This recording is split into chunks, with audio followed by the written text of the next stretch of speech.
Bolu really idolized our father. And he tried to copy him, to emulate him in many ways. He became a lawyer like the old man, and he also took on the Aare or Kakanfo title of Owu after the old man. In many respects, Bolu reminds one of the heritage of the Akin-Olugbades. To God be the glory. He played his part, and now he's gone to rest with the Lord.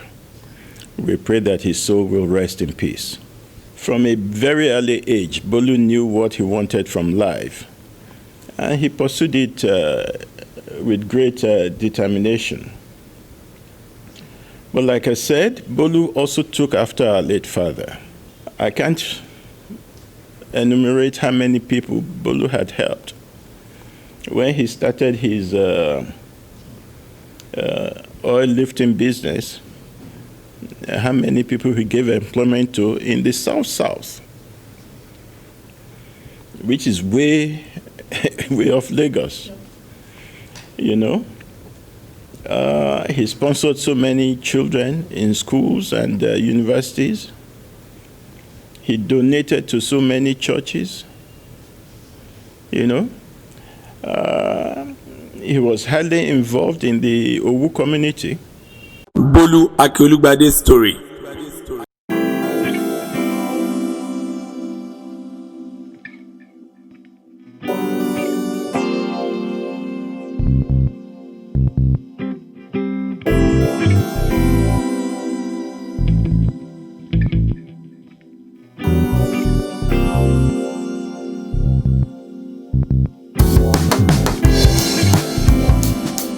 The shocking news of the sudden demise of Egba, Ogun State born billionaire businessman, Aare Dr. Prince Boluwasanmi Adegboyega Akin-Olugbade hit the city of Lagos, southwestern Nigeria like a thunderbolt in the late hour of Wednesday, 13th day of January, year 2021.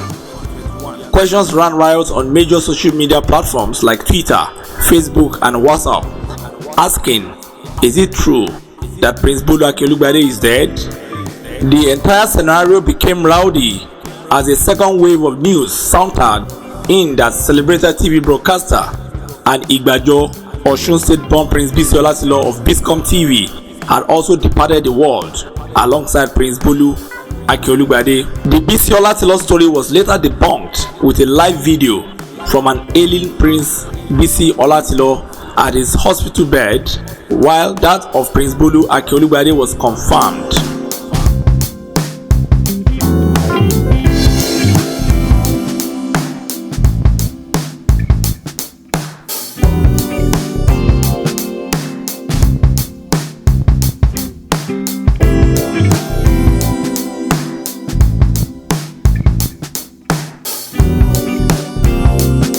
The late Aare Dr. Prince Boluwasanmi Adegboyega Akin-Olugbade is the second son of First Republic politician businessman Chief Honorable Owu-Egba Akin-Olugbade, a former leader of opposition Federal House of Representatives and former Balogun of Owu and Ekeri of Egba land.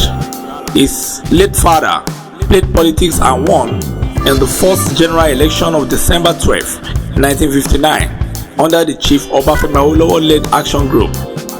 Chief Obi Akin-Olugbade, famously known in his Egba South federal constituencies as Atotileto, with his motto Jigijigi Ogbo Koshefatu, won for action group in the 1959 general election and played the role of a formidable opposition leader in the federal house, while his supreme leader, Chief Jeremiah Obafemi Awolowo, was sent to jail on a trop-up charge by alleged federal political enemies. Before his fame at politics, Chief Owu-Egba Akin-Olugbade, who studied law in England in the 50s, was appointed chairman of the Western Nigeria Finance Corporation on the 4th of November 1957, which by divine coincidence was the same date he died in 1987. at the age of 74. Prince Bolu's father, the late Obi Akin-Olugbade, was involved in nationalist struggle for the independence and emancipation of Africa as he joined the Nigerian youth movement, which was one of Africa's first nationalist organizations that seeks to bring within its fold all nationalist and politically conscious elements in Nigeria of the colonial era. As a national organization, the Nigerian youth movement seriously initiated agitations against all forms of unjust manifestation of colonial rule in Nigeria. Young Obi Akin-Olugbade was in the Nigerian youth movement from year 1946 until he left for the United Kingdom in late 1950 to study law. At his return to Nigeria, he started his law practice with late Chief Magistrate Lapite at 14 Tinubu Street, Lagos, opposite St. Anna's Court. He was reputed to be a hardworking and brilliant lawyer who enjoyed the practice of law. Because of his maturity, he was able to take on some of his seniors at the bar and won cases against them effortlessly. In 1954, Obi Akin-Olugbade set up his own chamber at 13/15 Balogun Street, Lagos. It is noteworthy that some eminent Nigerian lawyers like the former Attorney General of the Federation and Minister of Justice, Prince Bola Ajibola, Chief Bayo Kennedy's son, late Mrs. Akrele, late Chief Magistrate Adeniran Adepeba, and many others passed through Chief Akin-Olugbade's chambers. The late Obi Akin-Olugbade was also the first Yoruba man to get an oil block under the military government of General Yakubu Gowon in 1973. There were actually 4 of them: himself, late Chief S.L. Edu, J.O.K. Amakre, and late Harry Oloyede Fajeburokun. Out of the 4, Obi Akin-Olugbade was the only one who performed. His company, Niger Oil Resources, did expert with his Japanese partners. He brought in the Japanese and they started drilling oil. He was the first Nigerian to do it with the Japanese. Despite the ups and downs of life, disappointments from friends and business associates, Obi Akin-Olugbade was very successful. As a lawyer, he was brilliant. As a politician, he was excellent. As an industrialist, he performed very well. As a nationalist and a traditional chief, he was honest, loyal, diligent, courageous, and very innovative. He contributed enormously to the success, development, unity, and progress of Nigeria. He had contributed greatly in making Nigeria better than how he met it. He was a pride to Owu as the Balogun of Owu, to the people of Egba land as the caring of Egba land, and Nigeria as an employer of labor, a politician, and a policymaker. He led a successful life, a life of courage, self-discipline, truth, justice tempered by religion, as he was alleged to be a deeply religious man who cannot hurt a fly, but was always ready to fight against cheating and injustice through constitutional means. Obi Akin-Olugbade died a citizen of the world, an African, a Nigerian, and a Yoruba man.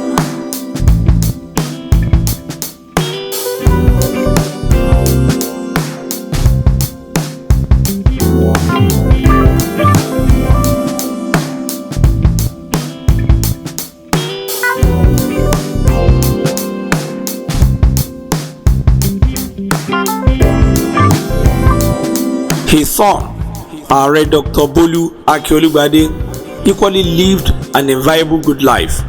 He was a quintessential showman, yet not in the show business. His signature style was the Rolls Royce, the British luxury vehicle that exuded class. Aare Dr. Bolu Akin-Olugbade exuded class in all its ramifications. Although he denied being a billionaire in dollars, the worth of his collections of Rolls Royce runs into billions of naira.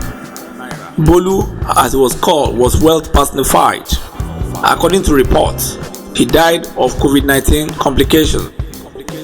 Born into opulence and wealth, Akin-Olugbade was a lawyer, industrialist, and a business mogul. whose tentacles spread to the oil and gas industry, banking and manufacturing. The son of one of Nigeria's first republic political leader, Bolu Akin-Olugbade never waited on his father's wealth. At 28 years old, he had already bought his first car, a Rolls Royce, to the consternation of his father, the gregarious chief Owu-Egba Akin-Olugbade. While the elder Olugbade never believed in open and ostentatious display of wealth and opulence, his son, who had never held or sought any political appointment, insisted on being a man of his own. After all, he could account for his wealth. Following the death of his father 3 decades ago, he inherited the title of Aare on Kakanfo of Owu Kingdom, which he held till he died.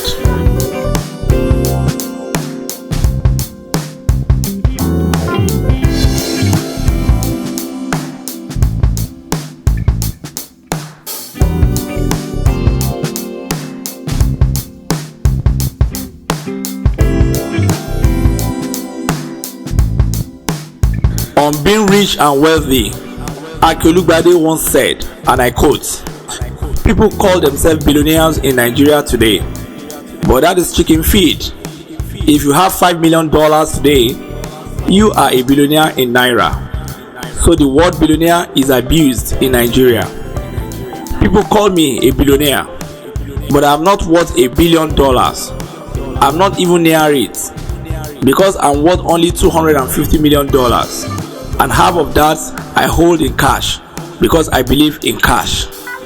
For example, if you have a big house in Ikoyi today, you are a billionaire in Naira, even when you do not have cash.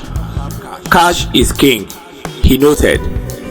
Unlike many rich folks in the country, Akin-Olugbade opined that he did not owe any bank money anywhere in the world, and that most of Nigerian billionaires are debtor Naira billionaires.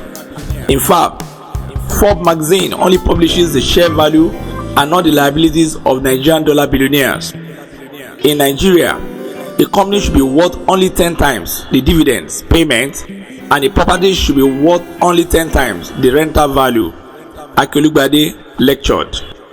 Bolu was the prince of Owu, and whose father was the Balogun of Owu Kingdom, was born on April 2nd, 1956. He attended the elitist Corona School, the first private school in the country, and King's College, Lagos. He later traveled to London to further his education at the University of London. He got his Bachelor of Law degree from University of London in 1978 and his Master's degree in Law from the University of California with distinction in Corporate and International Business Transaction Law from 1980 to 1981. Bolu Akin-Olugbade later proceeded to the prestigious Cambridge University, where he got his PhD in company law. He bought his first signature Rolls Royce in year 1984. Among his physical legacies are a 5-bedroom house in Westwood, Beverly Hills worth $20 million, a 5-bedroom duplex in St. John's Wood worth £5 million sterling, 2 big palaces in Nigeria, one in Lagos and the other in Abeokuta. Bolu Akin-Olugbade has 10 Rolls Royce cars, with 4 in Lagos, 2 in Dubai, 2 in London, and 2 in Los Angeles. The late Nigerian-born billionaire and Aare on Kakanfo of Owu equally have a penthouse at the Dubai Marina, which is presently worth $10 million. He is survived by his 12 siblings, OMO-OBA SUNMADE BABAJINMI AKIN-OLUGBADE, the Dawodu of the Akin-Olugbade dynasty of Owu, Dr. Princess Tolulope Aderemi Akin-Olugbade, Prince Demilade Akin-Olugbade, Prince Obafemi Akin-Olugbade, Princess Simisade Akin-Olugbade, Dr. Prince Adesegun Akin-Olugbade OON, Prince Adesete Akin-Olugbade, Dr. Prince Adeyemi Akin-Olugbade, Prince Jeminipe Akin-Olugbade, Prince Tokunbo Akin-Olugbade, Princess Oluwatomi Akin-Olugbade, and Prince Owubemi Akin-Olugbade.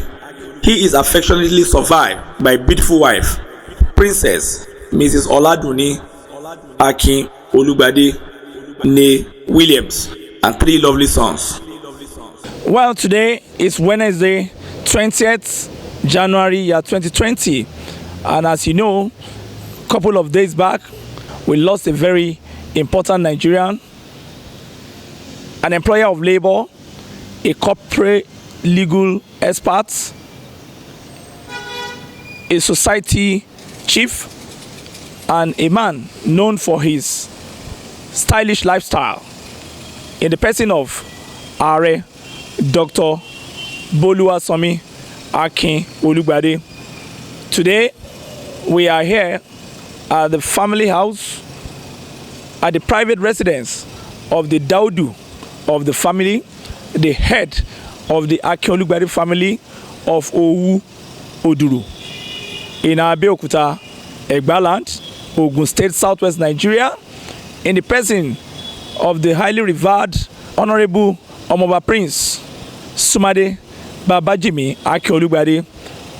We are going inside to reach out to talk to him and to find out some of the wonderful memories that the family and he particularly shares with his late famous brother, Aare Dr. Boluwasanmi Akin-Olugbade. It's going to be a very interesting interview. I will sign the condolence register first, and from there we go into the house to reach out to talk to him, to find out, to search his heart, and to let us know how he feels about the demise of his lovely brother, and especially about Nigeria, because their own father, the late Right Honorable Chief Owu-Egba Akin-Olugbade, the Balogun of Owu and Egba land, was a federal opposition leader in his days, and he was a lawyer, he was a financial expert, and he was a politician of repute who contributed to the development of Nigeria and especially to the body of parliament in his day under the Action Group, and even as a minister of the Western region, a finance minister of the Western region. We are going to be talking to the first son, the Dawodu of the family, and I can assure you, you will hear more and you will learn more and you will find out more about the late Aare Dr. Bolu Akin-Olugbade. Follow me in as I move into the house. Let's go.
Well, it's another unique opportunity to appreciate the value of life and to also celebrate the memory of goodness in terms of living, in terms of humanity, in terms of charity, as we take our time to visit the distinguished family of the great Akin-Olugbades of Owu Kingdom in Owu-Egba and Lagos.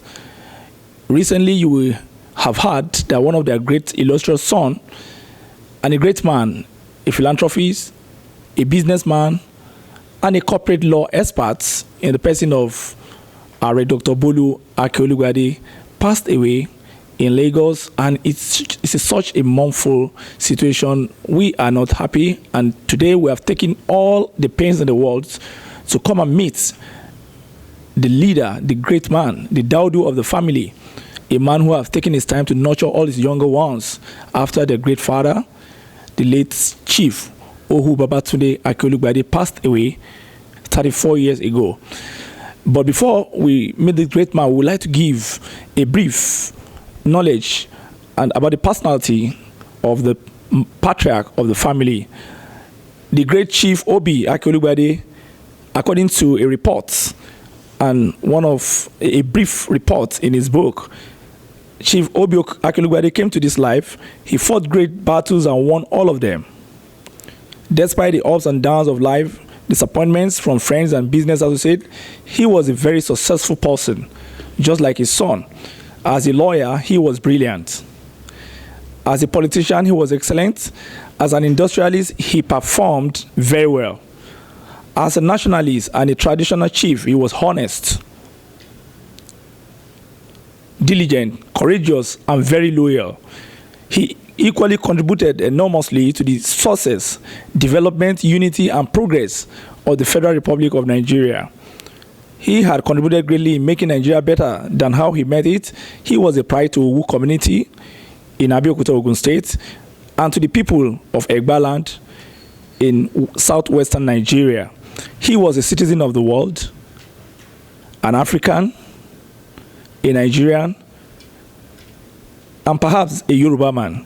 Chief Owu-Egba Akin-Olugbade led a successful life of courage, self-discipline, truth, justice, tempered by religion. He was a deeply religious man who cannot hurt a fly, but was always ready to fight against cheating and injustice through constitutional means. These are insights of the man that said the late great man, Aare Dr. Bolu Akin-Olugbade. Today, we're in the family house somewhere in mainland Lagos to sympathize with the head of the family in the person of an economics, a great man, a thinker, a doer, our father, Prince Sunmade Babajinmi Akin-Olugbade, Dawodu of the General Akin-Olugbade family of Owu Kingdom, Egba land. Daddy, we want to thank you for giving us this honor, and we'll say thank you and we'll say sorry for what happened. Yeah, first and foremost, how do you feel today, sir? Thank you, Benga, for coming around. When you called me yesterday, I didn't want to turn it down because we are still in mourning. But I realized that this might be an opportunity for the families and the public as a whole to know who Boluwasanmi Adegboyega Akin-Olugbade really is. You just gave a brief background of our late father, the patriarch of the Akin-Olugbade family, the Honorable Chief Owu-Egba Akin-Olugbade, who died on the 4th of November, 1987. And Bolu really idolized our father. And he tried to copy him, to emulate him in many ways. He became a lawyer like the old man, and he also took on the Aare or Kakanfo title of Owu after the old man. So in many respects, Bolu reminds one of the heritage of the Akin-Olugbades, a heritage of which we are very proud. And to God be the glory, he played his part, and now he's gone to rest with the Lord. We pray that his soul will rest in peace. Daddy, with total honor and with a very solemn, tempered meme from us, we want to really ask, because one of the reasons we pleaded with you yesterday, and I remember that you turned it down up to 3 times, and we pleaded that you should please talk about this great man. I knew him when I was alive, and I think I saw him briefly a couple of times. There was a time he invited me to his house somewhere there in Ilupeju area, and even during the launching of the centurion celebration of your father, the great statesman, Chief Honorable Owu-Egba Akin-Olugbade, who is the former leader of opposition Federal House of Representatives and the former Balogun of and a Karen of Owu-Egba. A lot of people have the perception that late Aare Dr. Akin-Olugbade, Boluwasanmi, lived his life for Rolls Royce, that he was a man that was always buying Rolls Royce all over his years. All the year was buying brand new. Every year he buys a Phantom or a Dragon or whatever, or a Cubana. But we believe that he had another life. And we believe, like you said, he emulated your father. Can you really tell us who is he? Was he just a Rolls Royce collector, or something beyond, or someone beyond a Rolls Royce collector? With total honor, sir. Well, Benga, the Nigerian mindset has been traumatized for a long period. So people really don't appreciate glamour and the good things of life again. Bolu grew up in an era when Lagos was really Lagos. If you go through the history of Lagos, we've always had flamboyant, glamorous people. There was the guy, the Andrews, that they used to call the Rockefeller of Lagos, you know, with his big American cars. Of course, we have late J.K. Randall. We have people like, of course, Paada Rocha, you know, the late Omimia Joe, Chief Festus Okotebo, late CJ of Lagos, J.I.C. Taylor, late Chief Adeola Odeku. These were glamorous personalities in Lagos.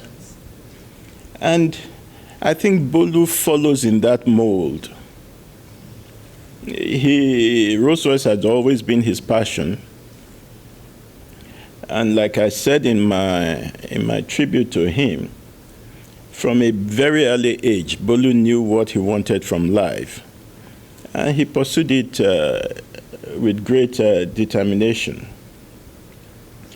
But like I said, Bolu also took after our late father. I can't enumerate how many people Bolu had helped. When he started his oil lifting business, how many people he gave employment to in the South, which is way off Lagos, you know. He sponsored so many children in schools and universities. He donated to so many churches, you know. He was highly involved in the Owu community because, like I said, in October 2009, he was conferred with the title of the Aare Kakanfo of Owu Kingdom. And since then, he has played his part, not only in Owu for that matter, the whole of Egba land and other parts of Yoruba land. He was not very loud about his giving, but he was a very flamboyant, glamorous guy. And of course, he enjoyed Rolls Royce. He used to tell me that he got discounts by changing them. So it was like he would trade one in for another. It's not that he had 12 Rolls Royces, but over the years he collected maybe about 12 or 13 Rolls Royces. So I hope you understand that. But like I said, the mindset of our people had been so traumatized because of the hardship that people have been going through for the past maybe 2 decades or more, you know. So Lagos has become really something else. The glamour, the fashion, the, the egalitarian society that we used to know in Lagos is no longer there. It's like strangers have taken over Lagos. People who really don't understand the history of Lagos, who don't know what Lagos really stands for in the historical context of Nigeria. This was the birthplace of Nigeria's independence. Now we have strangers who have come from all over, turning Lagos into a ghetto. You see, it's a pity because Lagos used to be the El Dorado, and Bolu kind of personified that era of Lagos to show the younger ones that, yes, there's something you can look up to if you work hard enough. He did not make his money from politics. Even though he had a PhD in law, he actually was more of a solicitor. And he used to argue that they should give SANs to solicitors as well, not people who go to do advocacy in court. Because he claimed that the court system here is just too slow and too dispiriting, because people use all kinds of technicalities to frustrate the judicial process. It's a pity, that people got the impression that he was just a collector of Rolls Royces. Wasn't that what you said? Yes, that's what I said, sir. That's the general perception. And every blogger, every Facebooker, we just put it that, the Rolls Royce collector has gone.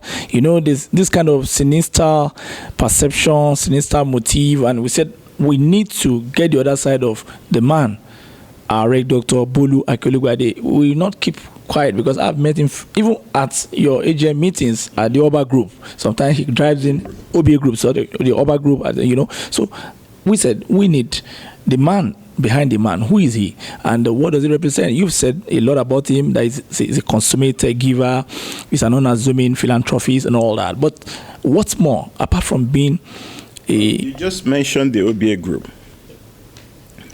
Bolu and myself were the surviving executors of my late father's estate. And for 33 years, Bolu was the group managing director. When my father passed on, his youngest child was still only about 3 or 4 years old. My late uncle, Chief John Akinwumi George, was the chairman of the board of executors, the board of trustees.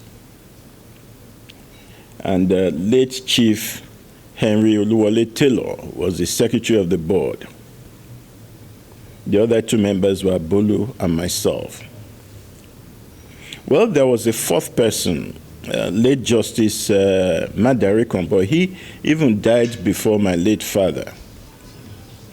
So it was mainly Chief Akin George, Chief Olu Taylor, Bolu, and myself that administered the estate for 33 years.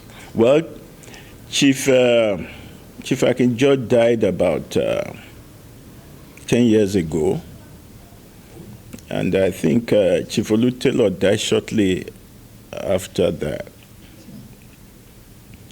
But essentially, Bolu and myself had really been running the estate. How was he? How did you cope? I mean, he was the managing director, like I said, and I was the chairman of the board. But I was more of an executive chairman. So both of us really ran the companies and sustained the family, except for the 13 years that I was abroad in the United States. You see, there were some political circumstances at that time that necessitated my having to leave the country. But I don't want to go into that because we are not talking about me, we are talking about Bolu. Of course, even during my absence, he kept the fort. Like I said, we trained all the children, and all of them are professionals today. You know, we will greatly miss him at our board meetings and at family meetings, family gatherings.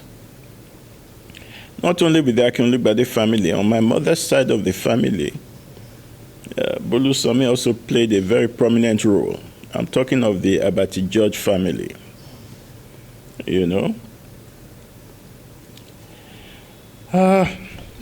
Sir, with total honor, sir, I know you are in a very mournful period, and I want to say sorry once again, sir, but let's flash back nostalgically. Let's look at it. What were those fond memories? Because in your write-up, you said your dad had him, then after you had you first, and after some years, I think he now had, because we used to think that there was a lady in between, but from your narrative, we discovered there was the immediate younger person, the immediate younger scion of the family. You are the scion, and it was a follow-up. So what were the fond memories growing up? Were there times you fought or you played or you did some things together, and how does it look like? And did you ever had this premonition that it's going to be so huge and it will be big and be so rich and you will be consummate and a lot of people will see you as the leader of the family, the Dawodu? Well, I gave a brief history during the launching of my father's book, The Great Statesman, which was launched on the centenary of his birthday anniversary.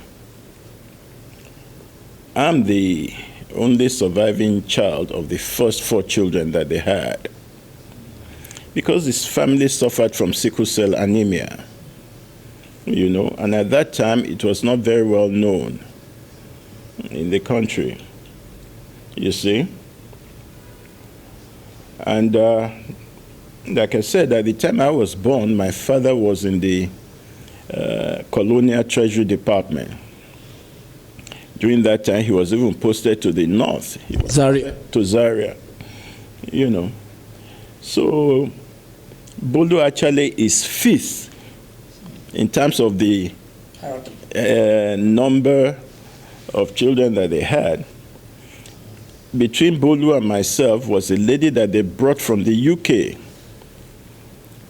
who also passed on.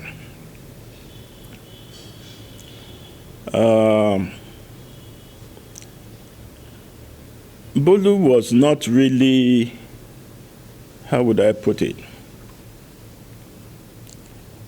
He was not very concerned about hierarchy and things like that. Like I said, he was very fearless. He was very tall and quite brilliant, very cerebral. So he didn't feel awkward in any gathering, right from a very young age. He was quite a handful as a young man. He got into trouble with the old man many, many times. I'm sure you read some of the tributes. You know, And he used to struggle with your dad's car to go and supply this sardine geisha and some other products, and anytime the old man to give him money, he will say, "Oh, I have some," or he want to take the car out, and the man will say, "Go and foil it if you have money." So he converted that passion to a commercial enterprise and some other things like that from the trip. Well, you know, you see, growing up, I was already in primary school before he was born. So I really can't tell you about his escapades and things like that. Maybe his younger brothers